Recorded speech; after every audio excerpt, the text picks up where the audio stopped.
Okay, Assalamu alaikum. Hope everyone is doing good. So today we will be starting uh, topical questions of the chapter.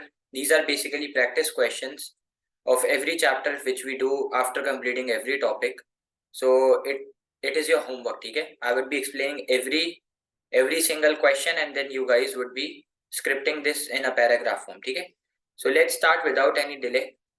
Okay, so we are starting with the chapter. The chapter name is Price Elasticity of Demand. We are doing the practice questions of the chapter Price Elasticity of Demand. Starting with question number 1. Bismillahirrahmanirrahim. Question number 1 is define the term price elasticity of demand and state its formula. Sir ये question पूछ रहा है कि PED होता क्या है और PED को निकालने का फॉर्मूला क्या है। तो आओ स्टार्ट करते हैं। Very easy question. आ जाए। So this is the answer of question number 1. Sir question number 1 क्या कह रहा है कि पीईडी क्या है, उसका फॉर्मूला क्या है। तो जरा मैं आपको फॉर्मूले से ही समझा देता हूँ कि sir price elasticity of demand, price elasticity of demand, city of demand क्या करता है। Price elasticity of demand measures responsiveness. Price elasticity of demand क्या करता है बेटा, price elasticity of demand measure करता है responsiveness. Sir what do you mean by responsiveness. Responsiveness का मतलब है कि प्राइस के चेंज की वजह से दूसरे गुड क्वांटिटी के ऊपर कितना फर्क आएगा। क्या बोला मैंने आपको कि price elasticity of demand measure करता है कि प्राइस के चेंज की वजह से क्वांटिटी डिमांडेड के अंदर कितना चेंज आएगा। Will it be a greater change? Will it be a larger change? Will it be a smaller change? Would there be no change? जो भी चेंज आएगा वो हमें पीईडी बताता है। तो सर जरा आप एक बार बता दें क्या चेंज आएगा बेटा। अगर मैं आपको थोड़ा सा पुराना याद दिलाऊं और मैं आपको जरा लॉ ऑफ डिमांड याद दिला दूं, तो जरा कोई बच्चा मुझे बताएगा। लॉ ऑफ डिमांड के मुताबिक when ever price will increase so you will purchase less of the units, when ever price will decrease so you will purchase more units. तो जब भी प्राइस बढ़ेगी आप कम खरीदोगे, जब भी प्राइस कम होगी आप ज्यादा खरीदोगे। तो इसलिए प्राइस और क्वांटिटी डिमांड के दरमियान कौन सा रिलेशन था, नेगेटिव। तो सर अब आप आए पीईडी के डेफिनेशन पे। तो बेटा ये price elasticity of demand measure करता है रिस्पॉन्सिवनेस के प्राइस के इंक्रीज या डिक्रीज होने से क्वांटिटी इंक्रीज या डिक्रीज तो होगी, लेकिन कितने अमाउंट से होगी, बाय व्हाट परसेंटेज, ये हमें पीईडी बताएगा। ठीक है, बाय व्हाट परसेंटेज हमें पीईडी बताएगा। ठीक है, क्या बोला मैंने आपको ये बताया कि प्राइस इलास्टिसिटी ऑफ डिमांड बेटा मेजर करता है रिस्पॉन्सिवनेस कि प्राइस के इंक्रीज या डिक्रीज होने की वजह से क्वांटिटी डिमांड में कितना चेंज आएगा, कितना परसेंटेज चेंज आएगा, लार्जर चेंज आएगा, स्मॉलर चेंज आएगा, नो चेंज आएगा, ये हमें पीईडी बताएगा। सर अगर मैं आपको एक और बात याद दिला दूं, तो मैंने आपको याद दिला दिया कि जो प्राइस वाला फैक्टर है ना, this price is your independent factor, और ये जो क्वांटिटी है ये डिपेंडेंट फैक्टर थी। याद है आपको। प्राइस इंडिपेंडेंट क्यों है, क्योंकि प्राइस अपनी मर्जी से चेंज होता है, और क्वांटिटी इसलिए डिपेंडेंट है क्योंकि क्वांटिटी उसके हिसाब से चेंज होती है। कितने से क्वांटिटी चेंज होगी ये हमें पीईडी बताएगा। सर अगर मुझे क्वेश्चन के मुताबिक डिफाइन पीईडी का, पीईडी था हमने पीईडी को डिफाइन कर दिया। अगर मुझे पीईडी का फॉर्मूला लिखना है तो मैं फॉर्मूला क्या लिखूंगा, मैं फॉर्मूला लिखूंगा percentage change in quantity demanded upon percentage change in price. Percentage change in quantity demand upon percentage change in price. ठीक है, तो पीईडी को निकालने का फॉर्मूला क्या है, percentage change in quantity demand upon percentage change in price. अगर किसी को लॉजिकली ये फॉर्मूला पढ़ना है तो इस फॉर्मूले को मैंने लिख दिया है डिपेंडेंट अपॉन इंडिपेंडेंट। क्या लिखा मैंने, डिपेंडेंट अपॉन इंडिपेंडेंट। सर ये डिपेंडेंट क्या चीज है, डिपेंडेंट क्वांटिटी है, और प्राइस क्या है, प्राइस इंडिपेंडेंट है। Why is price independent, because price अपनी मर्जी से चेंज हो रही है। और sir why quantity is dependent, because quantity उसके हिसाब से चेंज हो रही है। ठीक है, ओके। तो price elasticity of demand measure करता है रिस्पॉन्सिवनेस कि प्राइस के इंक्रीज या डिक्रीज होने की वजह से क्वांटिटी के ऊपर कितना चेंज आ रहा है। सही है, ये हमें पीईडी बताएगा। Sir what is the formula to calculate PED? Here is the formula is percentage change in quantity demand upon percentage change in price, done with the first question. So I hope first question is clear to everyone. Waiting for reply of all 53 participants. जल्दी से बता दें। Question number 1 is done. Okay, so okay sir, what is question number 2? Sir, question number 2 is again very easy.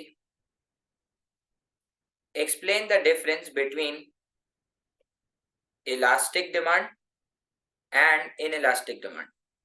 Sir ये 4 marks का है। Sir इसमें क्या लिखेंगे मैं आपको दिखा भी देता हूँ हम लोग क्या लिखेंगे। हम लोगों को सिर्फ डिफरेंस बताना है कि इलास्टिक में क्या होता है, इनइलास्टिक में क्या होता है। मैं ऐसे कराऊंगा जैसे मैंने आपको कभी ये पढ़ाया ही नहीं, ठीक है। आओ सर, इलास्टिक और इनइलास्टिक डिमांड क्या होता है। सर क्वेश्चन नंबर 2, बेटा you have to write the answer in the paragraph forms, you don't have to use these chains, ठीक है। पेपर में आपको पैराग्राफिंग करनी होती है, ठीक है। तो अगर मैं आपको जरा इलास्टिक और इन इलास्टिक डिमांड आज समझा दूं वापस, तो इट्स अगेन वेरी इजी। तो इधर मैं लिख देता हूं इलास्टिक डिमांड, इधर मैं लिख देता हूं इन इलास्टिक डिमांड। तो अगर आप लोग सब कंट्रीब्यूट करेंगे तो बहुत अच्छा होगा मेरे लिए। Sir whenever your answer is greater than 1 so it means your demand is elastic, whenever your answer is less than 1 so it means your demand is inelastic। Sir elastic demand में होती है हाई रिस्पॉन्सिवनेस। कौन मुझे बताएगा high responsiveness का क्या मतलब है। इलास्टिक डिमांड में हाई रिस्पॉन्सिवनेस होती है और इन इलास्टिक डिमांड के अंदर क्या होती है, इन इलास्टिक डिमांड के अंदर लो रिस्पॉन्सिवनेस होती है। क्या बोला भाई आपको, इलास्टिक डिमांड में हाई रिस्पॉन्सिवनेस है, इन इलास्टिक में लो रिस्पॉन्सिवनेस है। सर हाई रिस्पॉन्सिवनेस का मतलब कि क्वांटिटी डिमांड में ज्यादा चेंज आएगा। सर लो रिस्पॉन्सिवनेस का मतलब क्वांटिटी डिमांड के अंदर स्मॉलर चेंज आएगा, ठीक है। सही। सर इलास्टिक में बच्चों ने मुझे बताना शुरू कर दिया है, सर इलास्टिक में सब्सटीट्यूट ज्यादा होते हैं, यानी कि कंज्यूमर के पास ऑप्शन ज्यादा हैं। मैंने इधर लिख दिया सर इलास्टिक डिमांड में सब्सटीट्यूट ज्यादा होते हैं, इन इलास्टिक डिमांड के अंदर सब्सटीट्यूट्स कम होते हैं, यानी कि ऑप्शंस कम होते हैं। सर इलास्टिक डिमांड के अंदर प्रोडक्ट होता है लग्जरी। सर इलास्टिक डिमांड के अंदर क्या होता है, प्रोडक्ट होता है luxury. Sir in elastic demand के अंदर क्या होता है बेटा, इन इलास्टिक डिमांड के अंदर प्रोडक्ट होता है नेसेसिटी। सर अगर और इसको इजी करा जाए तो इलास्टिक डिमांड में प्रोडक्ट होता है वांट, इन इलास्टिक के अंदर प्रोडक्ट होता है नीड। ठीक हो गया। सर इलास्टिक डिमांड के अंदर कौन सा कर्व बनता है बेटा, डिमांड कर्व डाउनवर्ड ही है, लेकिन इलास्टिक में कौन सा बनेगा, फ्लैटर कर्व बनेगा। सर इन इलास्टिक के अंदर भी डिमांड कर्व डाउनवर्ड बनेगा, लेकिन इस बार स्टीप कर्व होगा। सर इन इलास्टिक डिमांड में और कोई फैक्टर है जो ये बताएंगे कि डिमांड इन इलास्टिक है। यस, कुछ और भी फैक्टर हैं कि एक तो प्रोडक्ट में यूएसपी होगा, दूसरा लोग उस प्रोडक्ट से ब्रांड लॉयल हो चुके होंगे। क्या हो चुके होंगे, दूसरा लोग उस प्रोडक्ट से ब्रांड लॉयल हो चुके होंगे। ठीक हो गया। तो जरा आप मुझे जरा एक बात का जवाब, कोई भी बच्चा मुझे जवाब दे दे। सर हम सबको पता है कि इलास्टिक डिमांड के अंदर सब्सटीट्यूट ज्यादा हैं, यानी कि लोगों के पास ऑप्शन ज्यादा है। जैसे आसान एग्जांपल, इस फोन, ये फोन की डिमांड इलास्टिक है बिकॉज इस फोन को बनाने वाले बहुत सारे सब्सटीट्यूट है, सैमसंग है, ओप्पो, इन्फिनिक्स है, एक्सेट्रा एक्सेट्रा। तो अगर डिमांड इलास्टिक है और अगर प्रोड्यूसर को अपने रेवेन्यू को मैक्सिमाइज करना है, तो फिर प्रोड्यूसर क्या करे, प्रोड्यूसर प्राइस को बढ़ाए या प्राइस को कम करे। प्राइस को कम करेगा। क्यों, क्योंकि अगर प्राइस को बढ़ाई तो लोग सस्ते वाले से खरीदेंगे, तो प्राइस को क्या करना है, कम करना है। तो मैं इधर लिखूं, अगर डिमांड इलास्टिक है तो प्रोड्यूसर प्राइस को थोड़े से कम करेगा, क्वांटिटी डिमांड ज्यादा से बढ़ जाएगी और प्रोड्यूसर का टोटल रेवेन्यू बढ़ जाएगा। क्या बोला भाई, अगर डिमांड इलास्टिक है तो प्रोड्यूसर प्राइस को थोड़े से कम करेगा, क्वांटिटी डिमांड ज्यादा से बढ़ जाएगी और टोटल रेवेन्यू बढ़ जाएगा। ठीक है। सर अगर डिमांड इनइलास्टिक है तो उसको पता है कि अब मेरा जो प्रोडक्ट है उसके सब्सटीट्यूट्स कम है, तो अब प्रोड्यूसर को पता है कि अब अगर वो प्राइस को बढ़ा भी देगा तो बहुत थोड़े से लोग जो कंज्यूस होंगे वो दूसरे ब्रांड पे चले जाएंगे, बाकी सब अब भी मुझसे ही खरीदेंगे। तो वही वाली बात हो गई कि भाई अगर मुझे पता है कि इकोनॉमिक्स के सिर्फ 2 या 3 टीचर ही मार्केट में पढ़ा रहे हैं, तो मुझे पता है अगर मैं प्राइस को ज्यादा से भी बढ़ा दूंगा तो क्वांटिटी बहुत थोड़ी से कम हो जाएगी और मेरा टोटल रेवेन्यू बढ़ जाएगा। सर क्वांटिटी ज्यादा से क्यों बढ़ी, क्योंकि इलास्टिक में हाई रिस्पॉन्सिवनेस है, क्वांटिटी में लार्जर चेंज आएगा। सर इन इलास्टिक में क्वांटिटी थोड़े से क्यों कम हुई, क्योंकि इन इलास्टिक में लो रिस्पॉन्सिवनेस है और क्वांटिटी में स्मॉलर चेंज आएगा। वैसे तो डायग्राम की कोई जरूरत नहीं है क्योंकि सवाल है कि इलास्टिक और इनइलास्टिक में डिफरेंस बताओ, फिर भी मैं आपको इसलिए डायग्राम बना के दे रहा हूँ ताकि आपका रिवीजन हो जाए, ठीक है। तो अगर मुझे इलास्टिक डिमांड की डायग्राम बनानी है तो आप गौर से देखिएगा, मैं दोनों डायग्राम आपके सामने बना रहा हूँ। देखिए, अगर मुझे इलास्टिक डिमांड की डायग्राम बनानी है तो सबसे पहले हमें एक्सिस की लेबलिंग करनी है, ठीक है। तो ऊपर मैंने लिख दिया प्राइस और नीचे मैंने लिख दिया क्वांटिटी डिमांडेड, ठीक है। मैं सबके क्वेश्चन का जवाब दूंगा क्लास के बाद, ठीक है। अभी मुझे सुकून से देखते रहो खाली। तो मुझे बताओ जरा, ये मैंने डिमांड कर्व डाउनवर्ड है, ये डिमांड कर्व डाउनवर्ड ही बना हुआ है, लेकिन ये डिमांड कर्व कौन सा है? This demand curve is known as your flatter curve. ये डिमांड कर्व डाउनवर्ड ही है लेकिन फ्लैटर है। सर ये मैंने एक प्राइस और एक क्वांटिटी मार्क कर दी और इधर लिख दिया प्राइस पी, इधर लिख दिया पॉइंट ए, इधर लिख दिया क्वांटिटी क्यू, ऐसा ही है। अब इलास्टिक डिमांड है, इलास्टिक में सब्सटीट्यूट ज्यादा है, प्रोड्यूसर को पता है कि अगर मैंने प्राइस को बढ़ाया तो लोग सस्ते वाले से खरीदेंगे, तो मुझे अगर पैसे बनाने हैं, मुझे अगर रेवेन्यू को बढ़ाना है तो मुझे प्राइस को कम करना है, बिल्कुल थोड़े से। तो मुझे बताओ प्रोड्यूसर प्राइस को कितने से कम करेगा? प्राइस को थोड़े से कम करेगा। क्वांटिटी डिमांड बेटा कितने से बढ़ जाएगी? ज्यादा से बढ़ जाएगी, और इसकी वजह से मूवमेंट हो जाएगी from point A to point B. तो आपने बोला सर अगर डिमांड इलास्टिक है तो प्राइस में आएगा स्मॉलर चेंज और क्वांटिटी डिमांड में आएगा लार्जर चेंज। क्यों? क्योंकि इलास्टिक डिमांड में हाई रिस्पॉन्सिवनेस, हाई रिस्पॉन्सिवनेस का मतलब क्वांटिटी में लार्जर चेंज आएगा। मेरा एक क्वेश्चन है बेटा, ये ए से बी पे जो हो रहा है इसको क्या कहते थे? ये जो ए से बी पे हो रहा है इसको क्या कहते थे? कोई नाम था इस चीज का? मूवमेंट। शाबाश, अल्हम्दुलिल्लाह, माशाल्लाह, क्या बात है। बस बस बस भाई बस। अच्छा, अब अगर मुझे स्टीप कर्व बनाना है, अब अगर मुझे इन इलास्टिक की डायग्राम बनानी है तो इन इलास्टिक की डायग्राम के अंदर मैं क्या करूंगा? डिमांड कर्व अब भी डाउनवर्ड होगा लेकिन शेप चेंज हो जाएगा। सर इलास्टिक में फ्लैटर कर्व था, इन इलास्टिक में स्टीप होगा। तो अब आप देखें, ये मैंने जो कर्व बनाया है इसको कहते हैं स्टीप कर्व। इसको क्या कहते हैं? इसको कहते हैं स्टीप कर्व। तो सर ये डिमांड कर्व कौन सा बना हुआ है? This demand curve is your steep curve. कौन सा कर्व है ये? Steep curve. अब आप बताएं, इन इलास्टिक में सब्सटीट्यूट्स कम है। इन इलास्टिक में क्या है? इन इलास्टिक में प्रोडक्ट के सब्सटीट्यूट्स कम है। दूसरा, प्रोडक्ट लोगों के लिए नीड है, नेसेसिटी है। तीसरा, यूएसपी है प्रोडक्ट के अंदर। चौथा, लोग प्रोडक्ट से ब्रांड लॉयल है। तो अब प्रोड्यूसर को पता है कि अगर मुझे रेवेन्यू को बढ़ाना है तो मुझे प्राइस को क्या करना है? इंक्रीज करना है। तो आप देखो, जैसे ही प्रोड्यूसर ने प्राइस को इंक्रीज करा तो क्वांटिटी में लार्जर चेंज आया। आप देखें, जैसे ही, yes I am gonna send it, don't worry, जैसे ही मैंने प्राइस को ज्यादा से बढ़ाया तो क्वांटिटी कितने से कम हो गई? जैसे ही मैंने प्राइस को ज्यादा से बढ़ाया तो क्वांटिटी कितने से कम हो गई? थोड़े से कम हो गई। क्यों? क्योंकि डिमांड इनइलास्टिक है, लो रिस्पॉन्सिवनेस है, सब्सटीट्यूट्स कम अवेलेबल है, तो बहुत कम लोग दूसरे ब्रांड पे जाएंगे, क्योंकि एक तो लोग ब्रांड लॉयल हो चुके हैं, प्रोडक्ट में यूएसपी है, और लोगों के लिए प्रोडक्ट नेसेसिटी है, नीड है। तो इसलिए प्राइस पे आया है लार्जर चेंज और क्वांटिटी डिमांड में आया है स्मॉलर चेंज। अगेन सर ये ए से बी पे क्या हो रही है? ए से बी पर हो रही है मूवमेंट। ए से बी पर क्या हो रही है बेटा? मूवमेंट हो रही है। ठीक हो गया? तो sir I think question number 2 is clear. Sir जरा आप क्वेश्चन नंबर 1 और क्वेश्चन नंबर 2 का आंसर एक बार बता देंगे? Yes, you have the answer written in your notes. मैं यहाँ पे प्रेजेंट कर रहा हूँ, जल्दी से 1 मिनट में सब पढ़ लें। देखें भाई जरा, sir price elasticity of demand की definition, here it is, this is your definition, this is your definition, first page पे लिखी हुई है। Price elasticity of demand measures responsiveness of percentage change in quantity demand due to percentage change in price, and the formula is, ये formula बस आप लिख देना, खत्म। 2 मार्क मिल गया आपको, 1 mark formula, 1 mark definition. Question number 1 done. Sir question number 2, explain the difference between elastic and inelastic demand. तो आप लिख दोगे ये इलास्टिक डिमांड का हो गया और ये हो गया इनइलास्टिक डिमांड का। यस यू आर राइट राफे। इलास्टिक डिमांड सर 4 मार्क में 2 मार्क इलास्टिक के, 2 मार्क इनइलास्टिक के, बस हमने डेफिनेशन दी ना, तो 2 पॉइंट कवर कर लिए 2 मार्क में। ठीक है, सही है। तो elastic demand is greater than 1, comma it has high responsiveness as there are more substitutes available, so consumer have more chances to switch if there are changes in prices and product is luxury। बस ये elastic की definition हो गई। Sir inelastic is less than 1, it has low responsiveness, there are less substitutes available, so there are less chances for consumers to switch if there are changes in prices as the product is necessity, consumers are brand loyal and having a USP and the product is having a USP. ठीक है, question number 2 तक I hope सबको clear होगा. हाँ जी, question number 2 done. Sir what is question number 3? Question number 3 very easy यार, बहुत आसान question. Question number 3, define total revenue. अच्छा, ये 4 मार्क के अंदर आ गया है. ये पॉसिबल तो नहीं है, लेकिन इसको आप काट के 2 मार्क्स कर लें. ठीक है, टोटल रेवेन्यू 2 मार्क का है.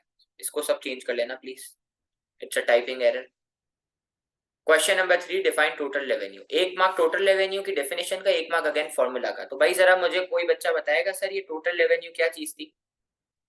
क्वेश्चन नंबर 3, कोई बच्चा मुझे बताएगा सर टोटल रेवेन्यू क्या होता है? आप सबने इतनी तो अकाउंटिंग पढ़ी है कि इनकम स्टेटमेंट की फर्स्ट लाइन पे रेवेन्यू की हेडिंग आती है, तो वो रेवेन्यू के साथ साथ इसका एक और नाम होता है सेल्स. तो इसका मतलब है कि सर टोटल रेवेन्यू क्या है?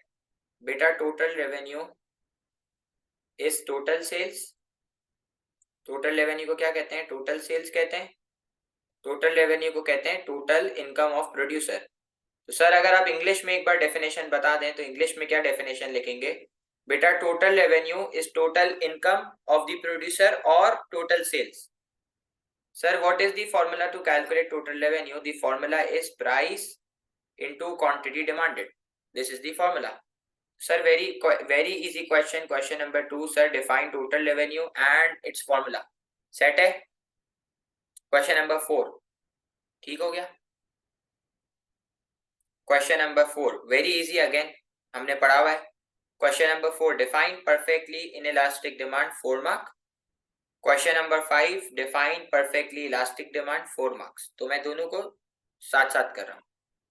ठीक है, सही है. एक बच्चे का सवाल है total revenue is not equal to total profit. Yes, आप बिल्कुल सही कह रहे हो, because total revenue total sales है और टोटल प्रॉफिट में से कॉस्ट वगैरह हर चीज डिडक्ट हो चुकी होती है और रेवेन्यू सेल्स को रिप्रेजेंट करता है. ठीक है, तो अब मैं क्वेश्चन नंबर 4 और क्वेश्चन नंबर 5 आमने सामने करूंगा. सर क्वेश्चन नंबर 4 कह रहा है define perfectly inelastic demand, 4 mark का है. You have to make the diagram, इसीलिए मैंने 4 मार्क का दिया है. Question number 5, define perfectly inelastic demand. Okay मोइस, define perfectly elastic demand 4 mark का है. अगेन तो आपको डायग्राम बनानी होगी, तभी मैंने 4 मार्क का दिया है ताकि प्रैक्टिस होती रहे हमारी. तो आए क्वेश्चन नंबर 4 और क्वेश्चन नंबर 5 करते हैं. Your contribution would be highly appreciated अगर आप बताना शुरू कर देंगे मुझे अभी से. ठीक है जी, आए question number 4 and question number 5 करते हैं. आ जाए सर. क्वेश्चन नंबर 4 कह रहा है कि आप डिफाइन करें परफेक्टली इन इलास्टिक डिमांड को. तो भाई कौन मुझे बताएगा जरा परफेक्टली इन इलास्टिक डिमांड में आंसर क्या आएगा? लेस देन 1 या ग्रेटर देन 1 या 0 या इंफिनिटी या 1? ओके, तो आपने मुझे बोला sir perfectly inelastic demand में पीईडी 0 होगा, आंसर 0 आएगा. Sir perfectly inelastic demand के अंदर नो रिस्पॉन्सिवनेस होगी. जरा आप याद करो, मैंने आपको अभी पढ़ाया कि इलास्टिक डिमांड में हाई रिस्पॉन्सिवनेस है. हाई रिस्पॉन्सिवनेस का मतलब क्वांटिटी में ज्यादा चेंज आएगा. लो रिस्पॉन्सिवनेस का मतलब क्वांटिटी में कम चेंज आएगा. तो नो रिस्पॉन्सिवनेस का मतलब क्वांटिटी में कोई चेंज नहीं आएगा. तो मैं इधर जरा लिख दूं कि परफेक्टली इनइलास्टिक डिमांड के अंदर नो रिस्पॉन्सिवनेस है. What do you mean by no responsiveness? के there would be no change in quantity. तो मैं इधर लिख दूं नो रिस्पॉन्सिवनेस का मतलब no change in quantity demanded. Quantity demand में कोई चेंज नहीं आएगा. सर इलास्टिक में सब्स्टिट्यूट ज्यादा होते हैं, इनइलास्टिक में सब्स्टिट्यूट कम है. परफेक्टली इनइलास्टिक में नो सब्स्टिट्यूट. मैं इधर लिख दूं परफेक्टली इनइलास्टिक डिमांड के अंदर कोई सब्स्टिट्यूट अवेलेबल नहीं है.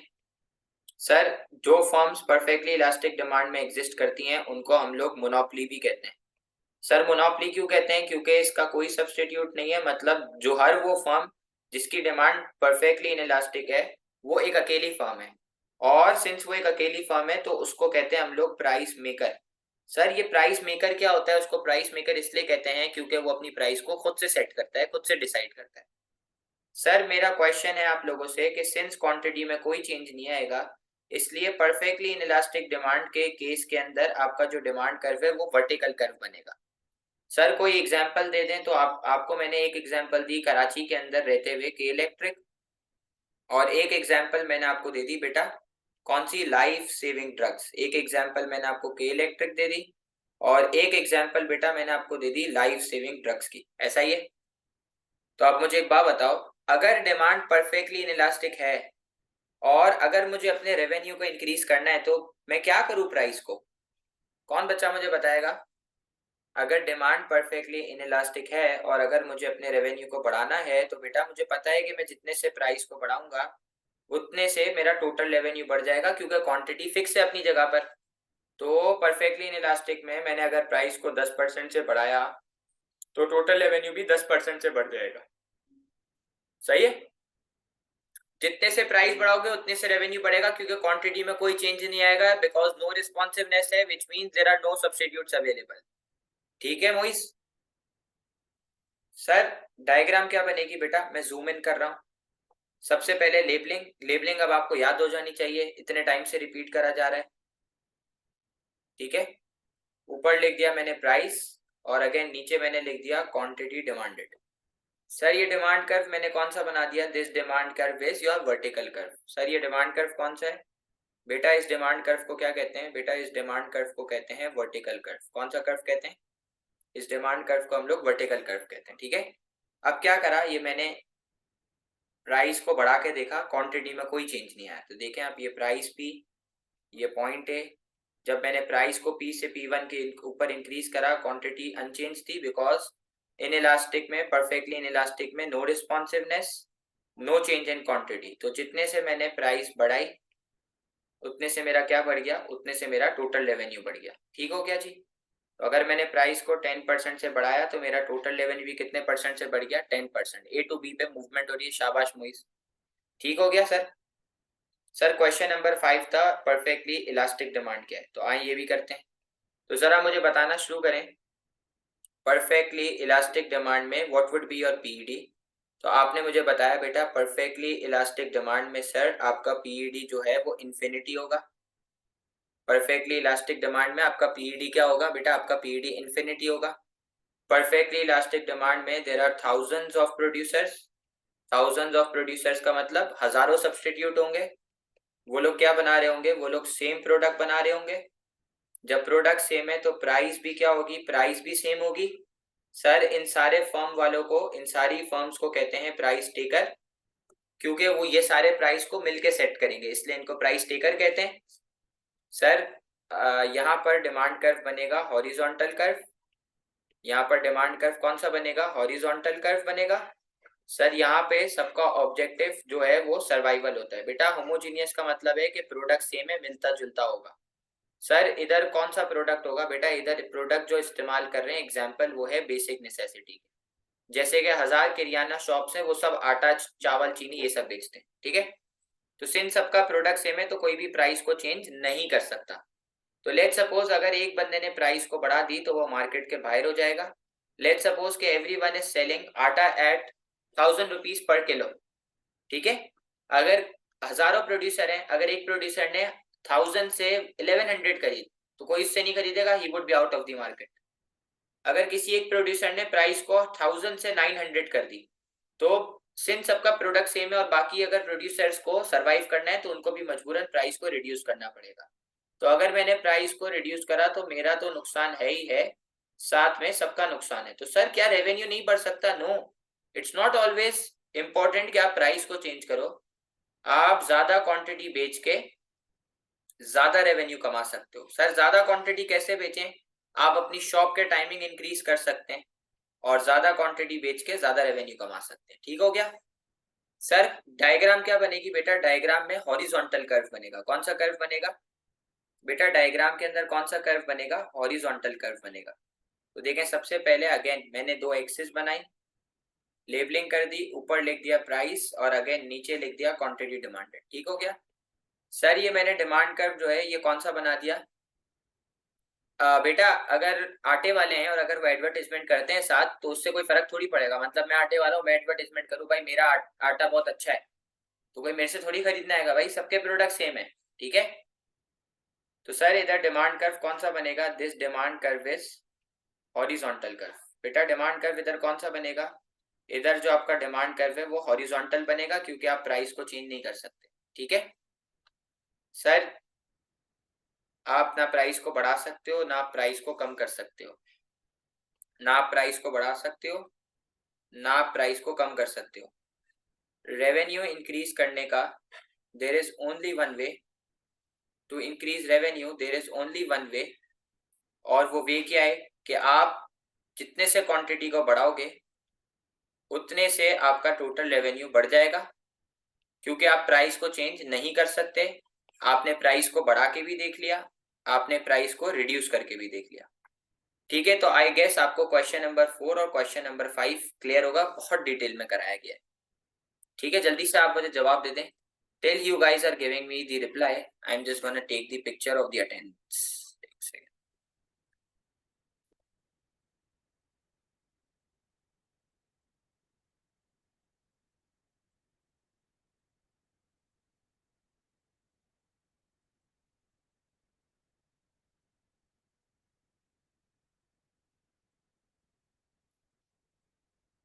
ओके, तो आई गेस यहाँ तक सबको क्लियर है। Let's proceed towards question number 6। ठीक है सर, क्वेश्चन नंबर 6 क्या है? क्वेश्चन नंबर 6 वेरी इजी है। हाँ हाँ बेटा, करा रहा हूँ। Question number 6, explain the importance of negative sign under PED 4 mark. ये सब बच्चों को याद होना चाहिए, दैट्स वेरी इंपॉर्टेंट। आज कराया था मैंने आपको, वापस करा रहा हूँ। क्वेश्चन नंबर 6, एक second. Question number 6 very easy again. Question number 6, sir ये इंपॉर्टेंस ऑफ नेगेटिव साइन क्या था? आए जरा आपको कराओ।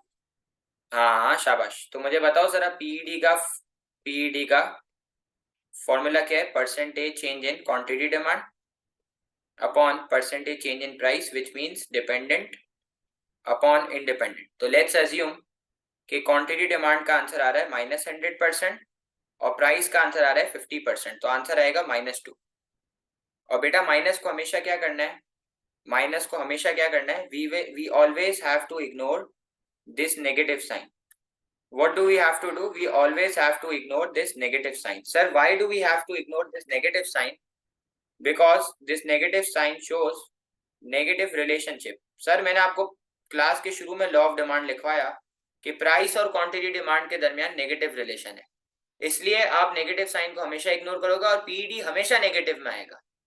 पीडी हमेशा नेगेटिव में आएगा और आपको नेगेटिव को इग्नोर करना है। जब आप नेगेटिव साइन को इग्नोर कर लोगे उसके बाद आप इलास्टिसिटी को आइडेंटिफाई कर सकते हो और उसके हिसाब से फिर आप प्राइसिंग स्ट्रेटेजी अपनी सेट करोगे। तो मैं इधर लिख दूं, सेट प्राइसिंग स्ट्रेटेजी अकॉर्डिंगली। जैसे कि लेट्स सपोज अगर एक बच्चा माइनस को इग्नोर नहीं करता तो he is gonna mark the answer as inelastic, लेकिन क्योंकि वो आंसर हो रहा है लेस देन 1, माइनस को अगर मैं इग्नोर नहीं करता तो -2 इज लेस देन 1। तो अगर आंसर को मैं माइनस को इग्नोर कर दूं तो अब ये आंसर हो गया है बेटा ग्रेटर देन 1। तो जब भी आंसर ग्रेटर देन 1 होता है, कौन सी डिमांड होती है दोस्त? डिमांड होती है इलास्टिक। कौन सी होती है? इलास्टिक। ठीक हो गया, याद आ गया भाई? So this is the answer of question number 6। Everything is written in your notes, सब कुछ लिखा हुआ है, सिर्फ आपको लिखना है। ठीक हो गया।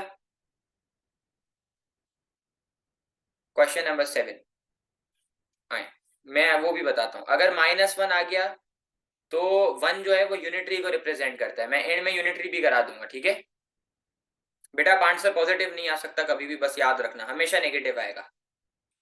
आपके नोट्स के नीचे पीडीएफ के अंदर 5 केसेस हुए हैं, चेक कर लेना, कभी भी आंसर नेगेटिव नहीं आएगा। कोई भी क्वेश्चन आप पिक कर लें। ठीक है अच्छा भाई, question number 7, explain the factors which will determine that demand for product is elastic or inelastic। Sir ये बोला है कि आप वो फैक्टर्स बताओ जो आपको ये बताएंगे कि आपके प्रोडक्ट की डिमांड इलास्टिक है या इनइलास्टिक। तो ये पूछ रहा है फैक्टर्स अफेक्टिंग पीईडी। सर आपको मैं करवा देता हूँ, ये भी question number 7 is again very easy. Question number 7 क्या कह रहा है कि फैक्टर अफेक्टिंग पीईडी बताओ। तो ये मैं मुंह जबानी करा देता हूँ। जरा पहला फैक्टर बताओ, अवेलेबिलिटी ऑफ सब्सटीट्यूट्स।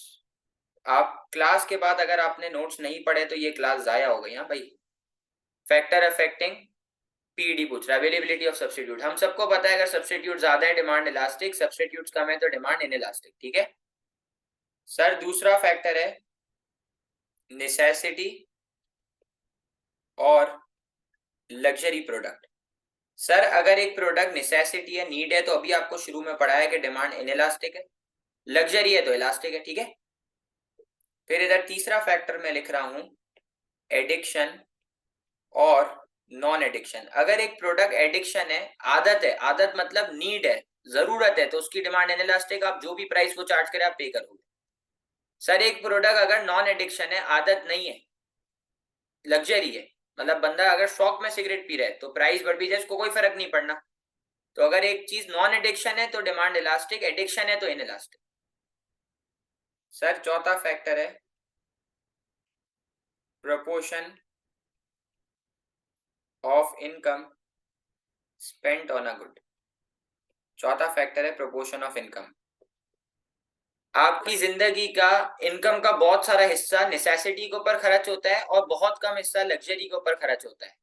तो अगर एक good high proportion of income consume करता है तो उसकी डिमांड कौन सी है, इनइलास्टिक।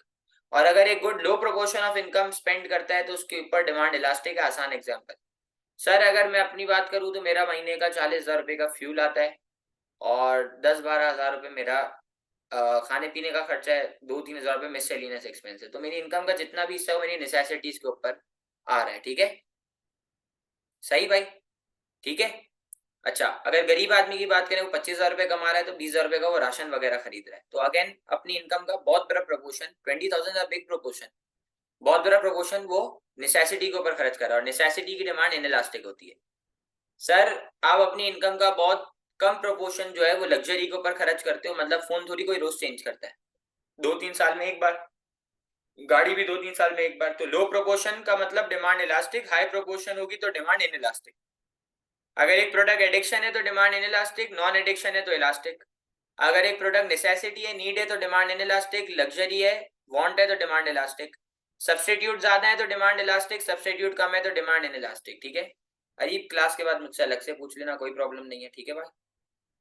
सर क्वेश्चन नंबर 8, हमारे पास सिर्फ 7 मिनट्स बाकी हैं। एक्चुअली जो है वो बहुत ज्यादा स्टूडेंट्स है क्लास में, तो मेरा जूम जो है ना वो इतने ज्यादा लिमिट का नहीं है। तो क्वेश्चन नंबर 8 और क्वेश्चन नंबर 9 रहता है, तो उसको जरा फटाफट खत्म करें। अच्छा ये क्वेश्चन नंबर 8 है ना, ये हम कर चुके हैं, ये आता है आपको, मैं करा चुका। Using diagram explain the usefulness of PD to a producer 6 marks. ये बोल रहा है डायग्राम को यूज करते हुए आप बताओ ना, तो इसका आंसर मैं यही लिख रहा हूँ क्वेश्चन नंबर 8 का। ठीक है so this question number 8 is done below. Sir ये क्वेश्चन नंबर 8 क्या कह रहा है, बेटा मुझे सिर्फ इतना बता दो, usefulness of PD to a producer क्या है। आपने बोला सर यूजफुलनेस ऑफ पीडी ये है, यूजफुलनेस ऑफ पीडी ये है कि प्रोड्यूसर का एम है क्या करना, प्रॉफिट मैक्सिमाइजेशन। और सर प्रोड्यूसर क्या करेगा, प्रोड्यूसर पीडी के थ्रू क्या आइडेंटिफाई करेगा, प्रोड्यूसर आइडेंटिफाई करेगा इलास्टिसिटी। और अभी आपको बताया इलास्टिसिटी, प्रोड्यूसर पीडी के थ्रू क्या करेगा, प्रोड्यूसर पीडी के थ्रू इलास्टिसिटी आइडेंटिफाई करेगा और उसके हिसाब से प्राइसिंग स्ट्रेटेजी सेट करेगा। अब प्रोड्यूसर ने पता करा कि यार डिमांड या तो इलास्टिक हो सकती है या तो इनइलास्टिक हो सकती है। क्या हो सकती है, या तो प्रोडक्ट की डिमांड इलास्टिक हो सकती है या तो प्रोडक्ट की डिमांड इनइलास्टिक हो सकती है। तो उसको पता चला कि यार प्रोडक्ट की डिमांड अगर इलास्टिक है, तो अब प्रोड्यूसर को पता है कि उसको रेवेन्यू बढ़ाने के लिए क्या करना है, प्रोड्यूसर को प्राइस को थोड़े से कम करना है, क्वांटिटी डिमांड ज्यादा से बढ़ जाएगी और टोटल रेवेन्यू बढ़ जाएगा। अगर डिमांड इनइलास्टिक है तो उसको पता है वो प्राइस को ज्यादा से बढ़ाएगा, क्वांटिटी थोड़े से कम होगी, टोटल रेवेन्यू बढ़ जाएगा। अभी आपको कराया, ठीक है बस। और डायग्राम बनानी है और टोटल रेवेन्यू का एरिया मार्क करना है। ठीक है ये आपके पास रिटन है, इसमें कुछ नया नहीं कराया, सही।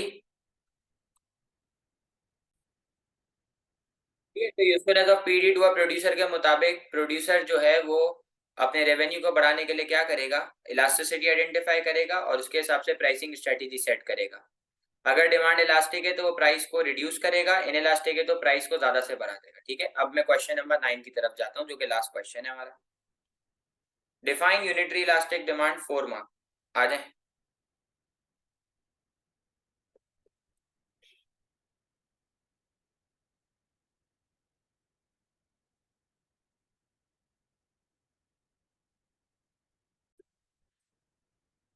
यूनिटरी इलास्टिक डिमांड में याद रखना पीईडी 1 होगा। यूनिटरी इलास्टिक डिमांड में इक्वल रिस्पॉन्सिवनेस होगी, और इक्वल रिस्पॉन्सिवनेस का क्या मतलब है कि जितना प्राइस में चेंज आएगा उतना क्वांटिटी में चेंज आएगा, तो टोटल रेवेन्यू के ऊपर कोई इफेक्ट नहीं होगा। तो इस वजह से ये जो कर्व है आपका, ये कर्व बना है, इस कर्व को कहते हैं रेक्टेंगुलर हाइपरबोला कर्व। ठीक है, तो सर रेवेन्यू बढ़ सकता है सिर्फ 4 इलास्टिसिटी में, इलास्टिक में, इनइलास्टिक में, परफेक्टली इलास्टिक में, परफेक्टली इनइलास्टिक में, यूनिटरी में नहीं बढ़ सकता। ठीक है, so this ends our homework of PED. आपको ये सारे क्वेश्चंस लिखे हुए होने चाहिए। आप लोगों को पता है कि होमवर्क के लिए आपको एम्पल ऑफ टाइम मिलता है, और मैं ग्रुप पे सबको होमवर्क की डेडलाइन दे दूंगा। एक बार आप जो है ना वो मुझे पूरी कहानी में आपके सामने रिवाइज करा देता हूँ आपको। सर अगर डिमांड इलास्टिक है तो आपको प्राइस को रिड्यूस करना है क्योंकि सब्स्टिट्यूट ज्यादा है। अगर डिमांड इनइलास्टिक है तो आपको प्राइस को बढ़ाना है। अगर डिमांड परफेक्टली इलास्टिक है so you can not change the price. अगर डिमांड परफेक्टली इनइलास्टिक है so you will again increase price which will increase total revenue by equal proportionate. Sir अगर डिमांड यूनिटरी इलास्टिक है तो आप जो है वो रेवेन्यू को नहीं बढ़ा सकते। ठीक है, ओके। यूनिटरी इलास्टिक डिमांड में पीडी 1 होगा, इक्वल रिस्पॉन्सिवनेस होगी, रेक्टेंगुलर हाइपरबोला कर्व बनेगा, बिकॉज जितना प्राइस में चेंज जितना क्वांटिटी डिमांड में change, so total revenue is unchangeable. ठीक है रैन, ओके, ठीक है जी, ओके, थैंक यू, अल्लाह हाफिज, ओके।